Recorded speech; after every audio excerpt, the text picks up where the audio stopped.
పర్యావరణాన్ని పరిరక్షించాల్సిన బాధ్యత ప్రతి ఒక్కరిపైన ఉందని AP pollution control board EE Shankarrao పేర్కొన్నారు. కాకినాడ సూర్యారావుపేట బీచ్లో వరల్డ్ బీచ్ క్లీనింగ్ కార్యక్రమాన్ని నిర్వహించారు. పర్యావరణ ప్రియుడు గోపరాజు కృష్ణమోహన్ అధ్యక్షత వహించగా pollution control board EE Shankarrao ముఖ్య అతిథిగా పాల్గొని కార్యక్రమాన్ని ప్రారంభించారు.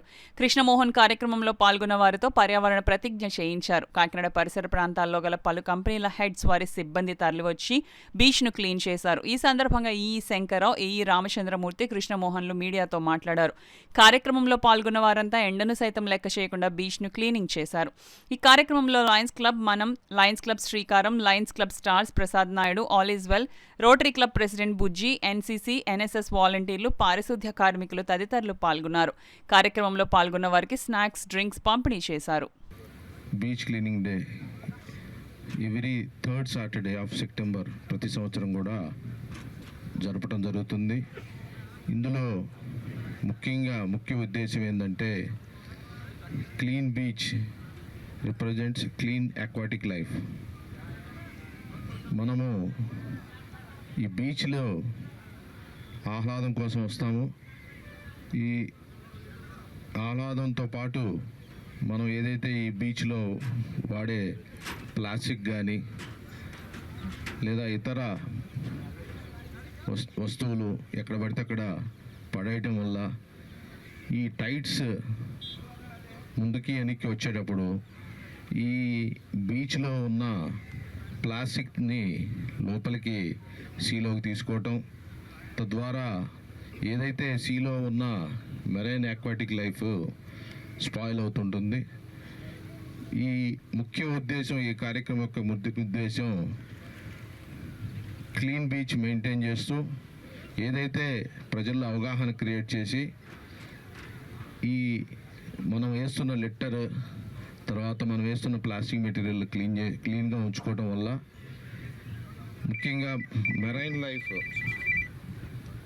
లైఫ్ డ్యామేజ్ కాకుండా ప్రజల్లో అవగాహన క్రియేట్ చేయడం.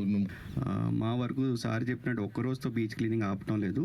మేము all India women's Congress team ఆడవాళ్ళు మీ పక్కన కూర్చొని ఉన్నారు. వాళ్ళ చేత ఎవ్రీడే వాళ్ళు morning to evening general shift beach clean చేస్తారు. అందువల్లే మీరు బీచ్ కాస్ట్ చూసినా సరే మీకు చెత్త ఎద్దడానికి అంత కనబడదు. మీకు almost claps to all India women's Congress వాళ్ళు. అదేవిధంగా సార్ చెప్పినట్టు మన సస్టైనబుల్ డెవలప్మెంట్ గోల్స్లో 17 గోల్స్ ఏవైతే ఉన్నాయో అందులో 14వ గోల్ ప్రకారంగా ఏదైతే మనం ముందుకు వెళ్తున్నామో అమృత్ కాల్ మోదీ గారు చెప్పినట్టు 75 years to 100 yearsకి వెళ్తున్నప్పుడు ఈ సస్టైనబుల్ డెవలప్మెంట్ గోల్ 14 ప్రకారంగా అండర్ వాటర్ అన్నిటి కూడా కాపాడాల్సిన బాధ్యత మనకు ఉంది. ఎన్వైరన్మెంటల్ పొల్యూషన్, ఎయిర్ పొల్యూషన్ ఆటలతో పాటు క్లైమేట్ చేంజ్తో పాటు అండర్ వాటర్ స్పీషీస్ కూడా కాపాడుకోవాల్సిన అవసరం ఉంది. దానివల్ల మనం ఇక్కడ గ్యాదర్ అవ్వాం. So without taking much time after other dignitaries I think చాలా సంస్థలతో ఇండస్ట్రీలు అందరూ పార్టిసిపేట్ చేయడం, మనం క్లీన్ చేయడం. అసలు క్లీన్ చేయడం దాకా ఎందుకు పార్టీ చేస్తున్నారు? డస్ట్బిన్లు ఇస్తున్నారు. అయినా సరే ఈ వెండర్స్ దగ్గర కొనుక్కుని ప్లాస్టిక్ ఎంత ఉంటుంది. ఇప్పుడు దగ్గర నా పక్కనే కాకినాడ సీపోర్ట్ డీసీఎం ఉన్నారు కాసిం గారు. 5 టన్నుల చెత్తని మనం ఇక్కడ జస్ట్ ఒక 2 hours ఎత్తే ఉంటాయి. 5 టన్నులు అందరూ కలిసి ఇండస్ట్రీస్ అందరూ పార్టిసిపేట్ చేశారు.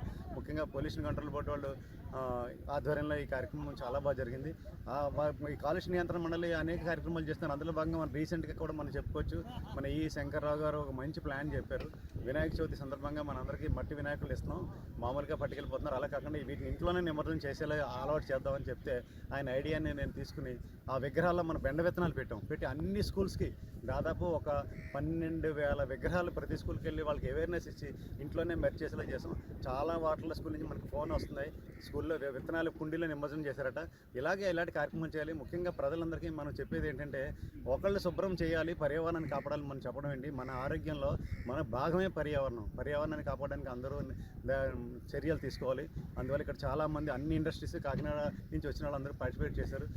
కాకినాడ సీపోర్టు డీజీఎం కాశ్మీ గారి ఆధ్వర్యంలో అనేక మంచి కార్యక్రమాలు కూడా ఇక్కడ ఏర్పాటు చేసి వాళ్ళు ప్రతిరోజు కూడా ఉమెన్ ఎంపవర్మెంట్ కదండి 6 ఎంప్లాయీస్ని పెట్టి వాళ్ళు ఇవన్నీ తుక్కుకే క్లీన్ చేస్తున్నారు. అందువల్ల అంత చేయడం వల్ల ఈసారి మాకు కొంచెం భారం తగ్గింది అనుకుంటున్నాను. ఎనివే మరొకసారి పీసీబీ వాళ్ళ ఆధ్వర్యంలో ఇంకా అనేక కార్యక్రమాలు జరగాలని, ప్రజలకు అవగాహన కలగాలని మనసా వచ్చే కర్మగా కోరుకుంటున్నాను.